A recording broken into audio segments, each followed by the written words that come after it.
అండి, welcome to మా ఇంటి మన్పా కిచెన్. ఇవాళ మనం సాబుదాని పునుగులు చేసుకుందాము. ఇక్కడ నేను 3 hours ముందే సాబుదానిని పెరుగులో నానేసి పెట్టుకున్నానండి. ఇలా పెద్దగున్న సాబుదాని తీసుకుంటాను, పునుగులకి చాలా బాగుంటుంది, చాలా టేస్ట్గా వస్తాయి.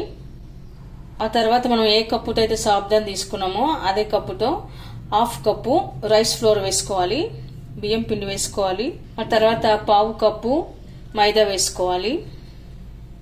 ఆ తర్వాత ఇప్పుడు మనము సన్నగా కట్ చేసి పెట్టుకున్న కరివేపాకు వేసుకుందాము, అలాగే కొత్తిమీర.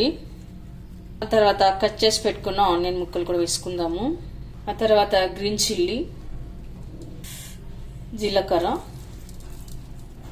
సాల్ట్, అల్లం వెల్లుల్లి పేస్ట్ ఇవన్నీ వేసాక బాగా కలుపుకొని పెట్టుకోవాలి.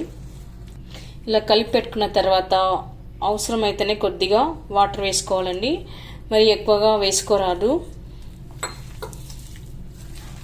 మనం కలిపి పెట్టుకున్న తర్వాత ఇలా గట్టిగానే ఉండాలన్నమాట. తర్వాత ఇప్పుడు మనము డీప్ ఫ్రై సరిపడా ఆయిల్ వేసుకున్న తర్వాత పునుగులు ఒక్కొక్కటిగా ఇలా వేసుకొని పెట్టుకోవాలి. మనం పునుగులు వేసినంబడే కలపరాదండి, అలా కలిపినట్లయితే విచ్చుకుంటాయి. కాసేపు అయిన తర్వాత ఇలా మనం కలుపుకొని పెట్టుకోవాలి. మంచి కలర్ వచ్చే వరకు పునుగుల్ని వేయించుకొని పెట్టుకోవాలి. సరిగా అలాగే మిగతా కూడా మనం కలుసుకొని పెట్టుకుందాము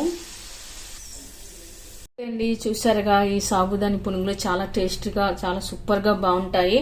పైన క్రంచీగా, లోపల సాఫ్ట్గా చాలా బాగుంటాయి. ఏదైనా చట్నీతో కానీ, పల్లి చట్నీతో కానీ, సాసుతో కానీ తిన్నట్లయితే చాలా బాగుంటాయి. ఈ సీజన్లో కనుక ఇలా వేడివేడిగా చేసుకొని తిన్నట్లయితే చాలా సూపర్గా, చాలా టేస్ట్గా బాగుంటాయండి. మరి మీకు కూడా ఒకసారి ట్రై చేయండి. మీకు ఎలా కుదిరిందో కామెంట్స్లో పెట్టండి, లైక్ చేయండి, షేర్ చేయండి. తప్పకుండా మన ఛానల్ని సబ్స్క్రైబ్ చేయండి. Thank you for watching.